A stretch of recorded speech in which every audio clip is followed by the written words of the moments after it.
Scrolling through the results of this World Indoor Championship, it might come across as predictable, maybe even uneventful to some. And from a statistical standpoint, that might be the right assumption. But oftentimes the best part of a global championship, even the minor ones, are missed by the average dopamine hunting, world record obsessed YouTube fan. Hey, that's you and me. It's the unfolding narratives and stories behind the athletes. And this championship revealed some very interesting secrets. And where else shall we start but with a world record holder, Armand Duplantis. When it comes to challenging Duplantis at the pole vault, you're better off trying to throw a rock into space. Since he turned 20, he's been the winner of everything, and oftentimes by make-believe margins. But today, for the first time since 2019, we saw a rivalry. Since the beginning of this competition, Greece's Emmanuel Corrales was looking different. Massive clearances over 590. Oh, brilliant! And 595, a height that would secure him second place with clearances we're only used to seeing from one other man. And he's over by 9 centimetres there. And that man wakes up for his third jump to eat 6 meters like it's nothing. This for the lead. Did we ever dare to doubt him? But Corrales has been feeling something he's never felt before. So he opts to skip straight to 605, a height 3 centimeters above his own personal best, unknown territory. Capable. This would be massive for a lifetime best. Oh yes! Oh yes! He actually made it look easy.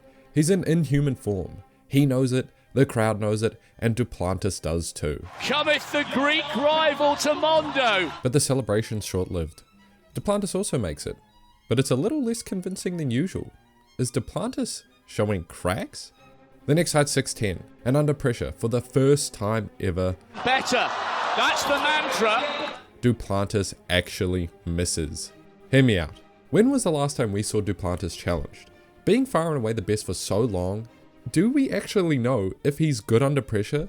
When someone's actually riding his ass, is he beatable? And we're about to find out. But this is about Corrales. Could he step into the unknown once more? Oh, nearly! That's in the locker. Corrales with a near miss at 610. A jump that looked closer than Duplantis. The height actually there, but not the depth. It's still anyone's game. Duplantis then tickles it for a second attempt to make. Gives it a wobble. While Corrales, second attempt, bails. And here, the wheels fall off. Corrales is forced to skip to 615 in a bid for gold, but the fatigue is clearly in. While Duplantis is finally able to find his footing, simply soaring over it. Oh yes! And slamming the door shut behind him. We lived in a world where a pole vaulter saw eye to eye with Duplantis for 20 minutes, and it was absolutely thrilling. But it's like we forgot who he was. That's Duplantis' 7th consecutive global title. But that 605 clearance, it tickled the imagination, if only briefly. Best. Oh yes! Oh yes! And then Jakob Ingebrigtsen. He showed us a side of him that we aren't used to. He showed us vulnerability, and in doing so, might have become even stronger because of it. He's received criticism on the rare occasion he loses for only being able to front run, and for his shit talk. When the pacemakers drop out, I'm the pacemaker. And somewhere along the lines, he must have actually looked deep within, because it seems like he's seriously taken this criticism to heart. The comments about front running, that is. He was shit talking the moment he flew into China. In both the 3K and 1500 meter finals, I'm telling you, this guy was toying with his food, running these world championship races for practice. Both races he came walking off the line, sitting in the back before willingly putting himself in terrible, claustrophobic, boxed in positions in the middle of the pack to practice his pack running under pressure. Positions so unnecessarily dangerous for the fastest guy on the track, my legs were tingling. One wrong tangle could end it all. But it didn't, and in both cases he was able to flaunt how much leftover stamina he had, running away with it in the final laps. These being his first indoor world championship titles, and he did it back to back while getting some practice in. The times you ask? Nothing particularly great. Ingebrigtsen is truly invincible. He's really that fast he has to slow himself down to get pack running experience at a world championship. And I think it speaks volumes about his mindset heading into this year. He's not just playing around, banking it all on the fact he's the faster runner. He's putting his ego aside to do whatever it takes to win. Okay, now I've been sitting on this spicy hot take for a while. Yaroslava Mahuchikh, the last Olympic and world champion, is a terrible global championship performer. And this championship specifically was just another thread to add to my conspiracy wall.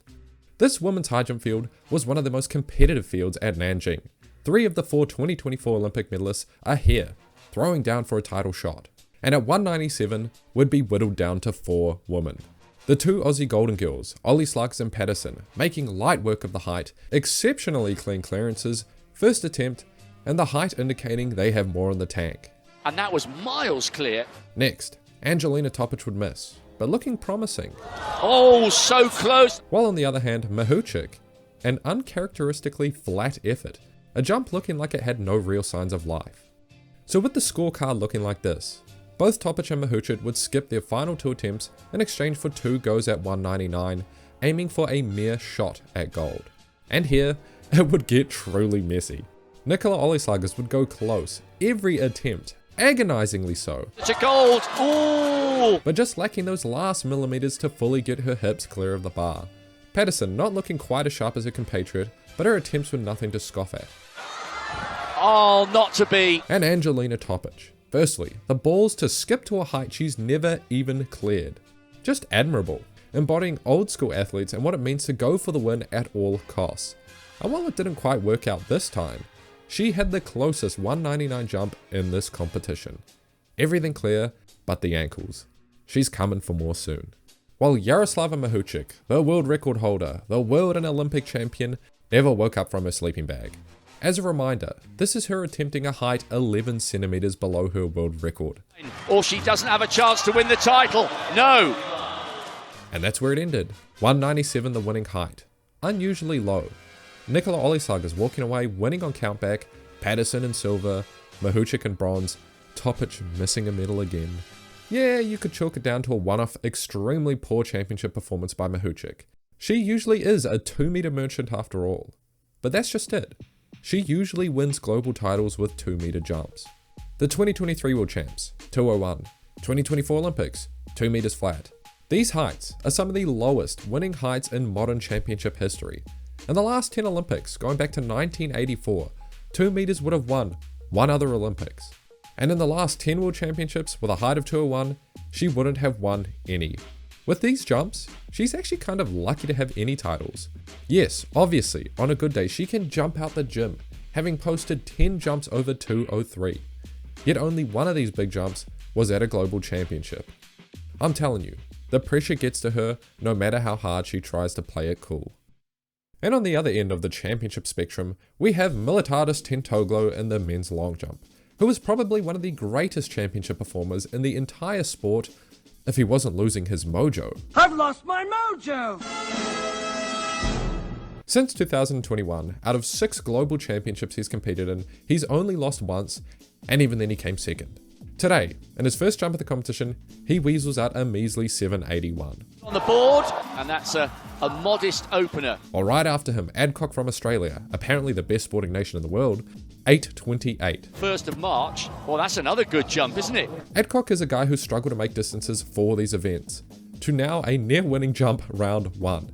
Then Italy's Fulani, the rising young star, has been mopping up second places these last 2 years, goes huge.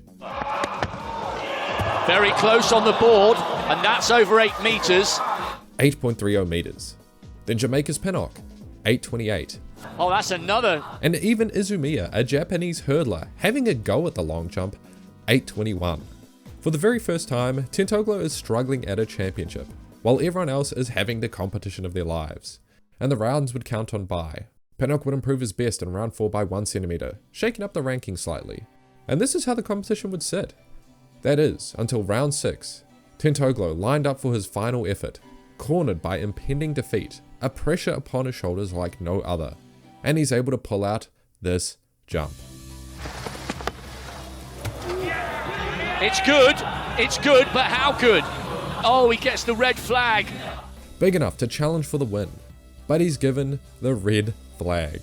And by how much? It's bloody laughable. What is a massive loss for Tentoglou is an even bigger win for Mattia Fulani. Finally, at age 20, his first senior world title. I've been rooting for this kid since day one, so it's great to finally see him get his flowers. Are you getting sick of riveting competition yet? Perfect, me too. Well, there's one athlete at this championship who didn't let anyone in their orbit during their event. And this was Ethiopia's Gudaf Tsegay. This isn't recent news, but Tsegay's 2024 Olympics was absolutely abysmal. She's the world record holder in the indoor 1500 meter and the outdoor 5K. She's an all-time great, hanging with the best in this all-time great women's distant running era. But yikes, man, that was a poor showing. So the taste of defeat hot on her lips, she left nothing to chance, bolting the first 400 meters in 60 seconds. And she's already gone. 63 seconds for the next 400, only building on her gap. And then stagnating a little for the final couple laps, but the decimation had already been laid. Coming home in a time only slower than her very own world record in this event. The third fastest time ever! The other two ones have run by herself! And behind her in third position is Georgia Bell, the bronze medalist from the 2024 Olympics, 5 seconds behind her. With this run, Tsegay proved she is hungrier than ever. Women's distance running is only going to get harder for everyone. And man, a lot of this champ's really left an impact on me. And I'll be honest, I could talk for at least an hour, but video editing for this long sucks. So I'm going to freestyle these a little. Men's shot put, New Zealand's Tom Welsh, round 1, 21.65 meters. He just had to walk away. Looks like he's easing back to full health, and that is a great first throw. And that was it. He won. Okay, it wasn't actually that simple. The 4 guys behind him really tried to play catch up. Inekwichi, round 3, 21.25. Paperi, round 4, 21.48. Round 4 for Adrian Piperi. Steen, round 6. Dang near stole the whole thing, 21.62. 4 over 21, and now Roger Steen is as well. Only 3 centimeters shy of Walsh, but Walsh proved to be just too damn good today. And it's scary to think, New Zealand could have had gold and silver, since another New Zealander, Jakob Gill, has thrown further this year, but is just a superstitious dude and doesn't compete in China. The women's 60 meter hurdles, just wow. After the semis, no one was impressive. Kambuji struggling after the second fastest time all time at Euros. Charleston, the world record holder, getting caught at the end of her semi-race. Now Visser getting into a running. Visser eases past. Nugent kicking hurdles. Only Stark was really looking impressive through the rounds. But then you remember it's the women's hurdles. You weren't ever going to know who's going to win, ever. This is one of the best lineups we've ever seen. Devon Charlton, the defending champion, is going well. Kambunji trying to close her. Charlton wins again. 0.04 of a second separating the top 6. 3 women tying for third, and Charleston somehow walking away with her title defense after looking dead all season. This event confuses me to no end. And then the men's 60 hurdles is the complete opposite. Grant Holloway might genuinely retire before he loses in this event. He wasn't looking hot in the semis, but dude found another gear in the finals. And I mean, come on, it's his bread and butter. I'm just begging for him to break the 110 hurdle world record. And besides the men's 60 meter dash, these results were what spoke to me the most at this World Indoors. I'm not going to pretend like the results weren't shit, but again, it's the stories, the rivalries, and the competition that was all world class. Also, I'm really glad I could finally spurg out about something that wasn't just track. So in that regard, hope some of you found this fun. See you all next time.